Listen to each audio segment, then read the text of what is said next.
Ay siya, ay ulot pa. Itong aking dalawa ito maglalaro. Ay hindi pa tumulog, ay gabing-gabi na. Ito si Talala at si Silverio. Ay walas tek. Ako yung nanonood ng basketball. Mga kaasbag. Ayan, lumabo na. Ay ito, ang aking dalawang ito.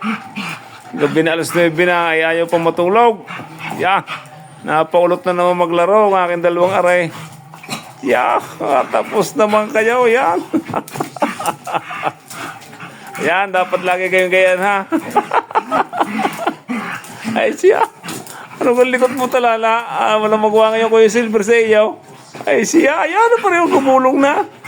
Ay, makakatawa naman. Habang nanonood ako ng basketball, mga kasbag. Ay, rin, may nagre-wrestling naman din eh. Ay siya.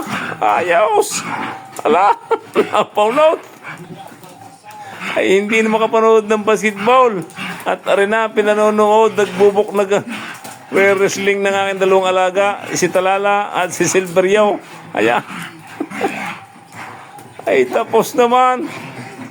Ay siya, ano muna, titignan mo na ang basket dito ba, ano na. Ayan. Yes! Walang iya talaga. Matindi ka talaga, Mr. Rabarientos. Ay siya, balik muna ulit din sa... Ayan. Ano ka, pagod na? Ay. Tama na, pagod na. Pahinga na ha. Sige, babay na. Pahinga na. Punta tayo sa basketball.